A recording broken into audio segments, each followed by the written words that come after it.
प्राचीन नगरों की कहानी में आज हम बात करने वाले हैं प्राचीन भारत में चिकित्सा विज्ञान के बारे में। प्राचीन भारत में चिकित्सा विज्ञान भी अत्यंत उन्नत रूप में विकसित था। प्राचीन भारत में विकसित औषधि की स्वदेशी व्यवस्था आयुर्वेद है। आयुर्वेद का शाब्दिक अर्थ है अच्छा स्वास्थ्य और दीर्घ जीवन। चरक आयुर्वेदिक चिकित्सा विज्ञान के जनक माने जाते हैं और सुश्रुत प्राचीन भारतीय शल्य चिकित्सा के।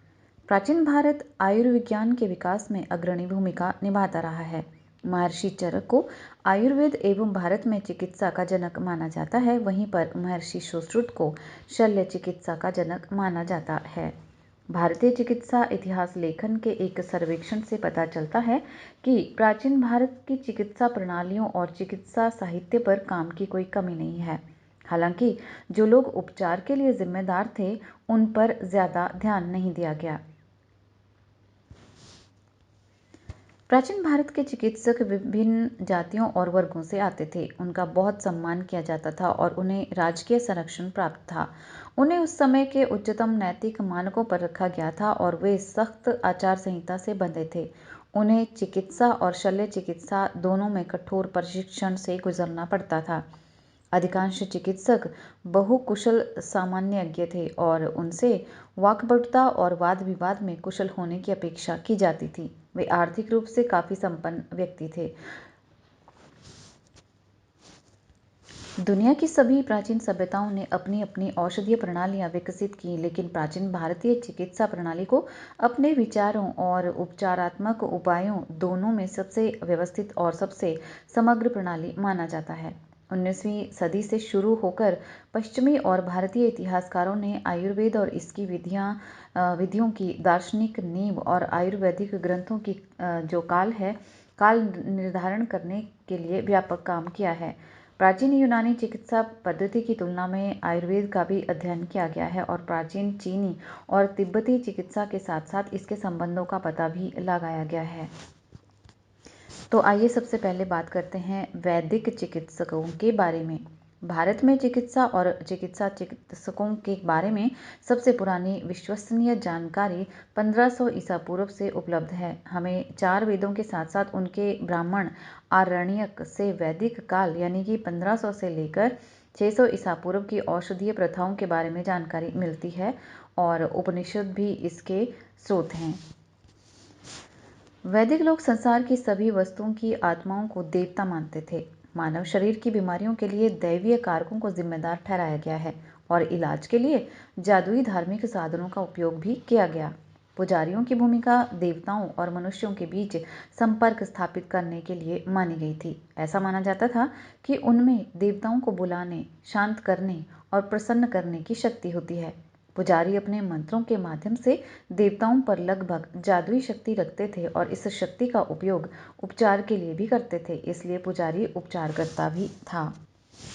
ऋग्वेद में देवताओं को यज्ञकर्ता से जोड़ने वाले दूत के रूप में अग्नि का उल्लेख है, इसलिए अग्निपथ के पुजारी अर्थवर्ण, अंगिरस और भृगु जादुई धार्मिक संस्कारों के माध्यम से उपचार में कुशल माने जाते थे। उन्हें अथर्ववेद का लेखक भी माना जाता है, जिसमें मानव शरीर की प्रारंभिक समझ, उसके रोगों और उनके इलाज के बारे में विवरण शामिल है। वैदिक लोगों का ये भी मानना था कि सोम पौधे को अग्नि यज्ञ में अर्पित करने के बाद उसका रस पीने से व्यक्ति को अमरता प्राप्त हो जाती है। सोम की इस पूजा ने अथर्ववेद में वर्णित अन्य पौधों के असाधारण गुणों की पहचान का मार्ग प्रशस्त किया। पौधे और उनके उत्पाद वैदिक चिकित्सकों की मलेरिया और मेडिका का प्रमुख हिस्सा थे। ऋग्वेद कहता है कि एक जानकार चिकित्सक के लिए जड़ी बूटियां राजाओं की सेना के समान एकत्रित होती है।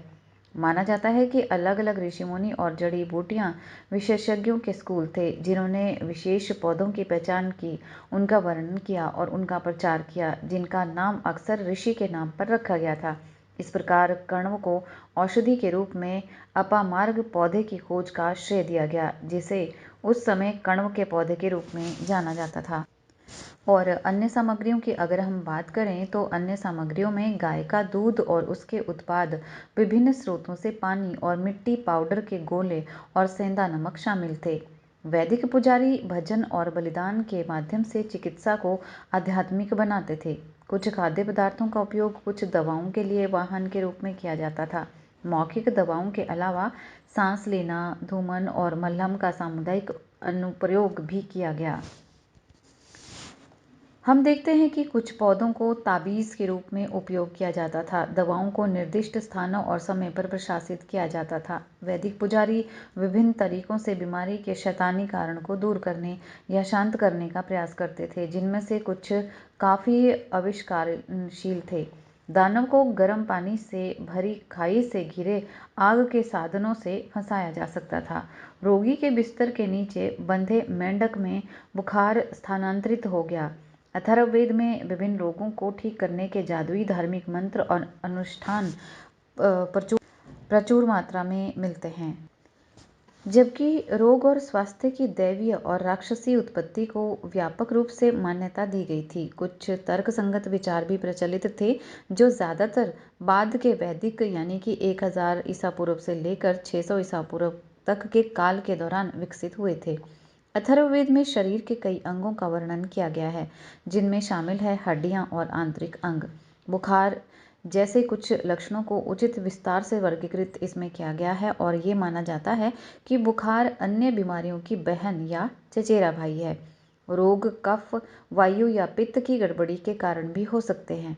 मौसमी बदलाव के कारण, कीटाणुओं या कीड़ों से संक्रमण के कारण और दूषित या अस्वास्थ्यकर भोजन के कारण वंशानुगत बीमारियां भी ज्ञात थी। और अगर हम बात करें आयुर्वेद के उदय की, तो वैदिक काल में चिकित्सा अवलोकन और सिद्धांतीकरण ने 600 ईसा पूर्व से शुरू होने वाली भारतीय चिकित्सा की अधिक तर्कसंगत और व्यवस्थित प्रणाली की नींव रखी, जिसे आयुर्वेद यानी कि जीवन का विज्ञान के रूप में जाना जाता है। आयुर्वेद की चिकित्सा को वैद्य कहा जाता था, जिसका अर्थ है गहन ज्ञान वाला व्यक्ति, ज्ञान। 600 से 200 ईसा पूर्व की अवधि में भारत के औषधीय विचारों और प्रथाओं के साक्ष्य भारत के समकालीन यूनानी आगंतुकों, बौद्ध ग्रंथों और चाणक्य के अर्थशास्त्र के वृत्तांतों से प्राप्त होते हैं। आयुर्वेदिक सिद्धांत के लिए अधिकांश इतिहासकार ईसाई युग की प्रारंभिक शताब्दियों के दो संस्कृत चिकित्सा ग्रंथों, चरक संहिता चरक का संग्रह और सुश्रुत संहिता सुश्रुत का संग्रह, इनके उल्लेख करते हैं। आयुर्वेद का संदर्भ महाकाव्यों, जातक कथाओं, यात्रा वृतांतों और ईसाई युग की प्रारंभिक शताब्दियों के अन्य साहित्य में भी पाया जाता है। आयुर्वेद की जड़ें अथर्ववेद में पौधों और अन्य पदार्थों के औषधीय महत्व पर निर्भरता में निहित है। हालांकि आयुर्वेद स्वास्थ्य और बीमारी के एक पूर्ण विकसित तर्कसंगत सिद्धांत के रूप में उभरा, जो जानबूझकर जादुई धार्मिक और अनुभवजन्य सोच से दूर हो गया।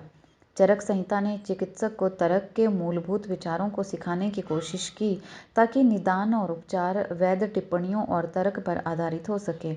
आयुर्वेद ने भूत विद्या यानी कि मनोचिकित्सा नामक एक शाखा के रूप में अपनी कुछ अथर्व वैदिक जड़ों को बरकरार रखा। आयुर्वेद को बौद्धिक सुसंगतता का एक उदाहरण माना जाता है। वैद्यों ने इसके सिद्धांतों को मनुष्यों, जानवरों और पौधों की जैविक दुनिया पर लगातार लागू किया। वैद्यों ने प्रत्येक व्यक्ति को अद्वितीय माना और व्यक्ति के गठन पर विशेष ध्यान दिया। आयुर्वेद का केंद्र त्रिदोष या वात, पित्त और कफ का त्रिदोष सिद्धांत है और सभी शारीरिक प्रक्रियाओं के साथ साथ रोग के रोग संबंधी कारणों को 3 दोषों के संदर्भ में समझा गया है। हालांकि अंग्रेजी में इसका अनुवाद क्रमशः 3 हास्य या वायु, पित्त और कफ के रूप में किया गया है, लेकिन वैद्यों के लिए उनके बहुत व्यापक अर्थ थे। 3 दोषों का संतुलन स्वास्थ्य के रूप में प्रकट हुआ, जबकि इन तीनों के असंतुलन या असामंजस्य के परिणाम स्वरूप रोग पैदा हुआ। शरीर के 7 धातुओं या घटकों में से प्रत्येक इस संतुलन से प्रभावित हो सकता है, ये माना गया। संगोष्ठियों और सम्मेलनों में उस समय के ऋषियों के बीच प्रवचनों और चर्चाओं के माध्यम से आयुर्वेद एक वैज्ञानिक अनुशासन के रूप में विकसित हुआ। वास्तव में आयुर्वेदिक सिद्धांत को मानकीकृत करने में मदद करने के लिए वैद्यों के बीच चर्चा और विचारों के आदान प्रदान को बहुत प्रोत्साहित उस समय किया गया था। और आयुर्वेद के तरीकों की अगर हम बात करें, तो वैद्य ने मुख्य रूप से उस चीज़ का उपयोग किया जिसे तर्कसंगत चिकित्सा कहा जाता है। उन्होंने व्यक्ति की संपूर्ण जांच की, न कि केवल उसकी बीमारी की। उन्होंने रोगी के जन्मजात शरीर विज्ञान, मानसिक स्थिति और अन्य कारकों जैसे उम्र, भोजन की आदतों और बीमारी के होने के मौसम पर सावधानीपूर्वक ध्यान दिया। एक आधुनिक चिकित्सक के समान वैद्य ने प्रत्यक्ष धारणा और अनुमान दोनों का उपयोग करके गहन परीक्षा की। इसके अलावा आयुर्वेदिक विशेषज्ञों के व्यक्तिगत अनुभव की मौखिक या फिर लिखित गवाही को भी निदान उपकरण रूप में दिया गया। वैद्य से यह भी अपेक्षा की जाती थी कि वो रोगी से बहुत विस्तार से पूछताछ करे, यानी कि प्रश्न करे, उसकी सभी 5 इंद्रियों का उपयोग करके संपूर्ण शारीरिक परीक्षण करे। पंचेंद्रिय परीक्षण इसको कहा गया था, और प्रयोग यानी कि युक्ति के माध्यम से उसके निदान की पुष्टि करे। निदान यानी कि छुटकारा पाने की पुष्टि करे। छुटकारा यानी कि रोग से छुटकारा पाने की पुष्टि करे। शास्त्रीय आयुर्वेदिक ग्रंथों में नाड़ी परीक्षण का उल्लेख कहीं भी नहीं है। आगे हम बात करते हैं कि आयुर्वेदिक उपचार में शुद्धिकरण और उपचारात्मक दोनों तरीके शामिल हैं। शुद्धिकरण आंतरिक और बाह्य दोनों पंचकर्म यानी कि 5 प्रक्रियाओं की एक व्यवस्थित प्रक्रिया के माध्यम से प्राप्त किया जाता है। उपचारात्मक तरीकों में संतुलन बहाल करने के लिए विभिन्न साधनों और उपाय शामिल होते थे। खराब दोष, जबकि चरक संहिता मुख्य रूप से उपचार विज्ञान पर प्रवचन देती है। सुश्रुत संहिता में विभिन्न शल्य चिकित्सा प्रक्रियाओं का विस्तार से वर्णन किया गया है। प्राचीन ग्रंथ औषधियों के बारे में वैद्य के ज्ञान पर बहुत जोर देते थे। एक औषधि निर्धारित करते समय एक वैद्य को इसके चिकित्सीय और प्रतिकूल प्रभाव दोनों को ध्यान में रखना चाहिए।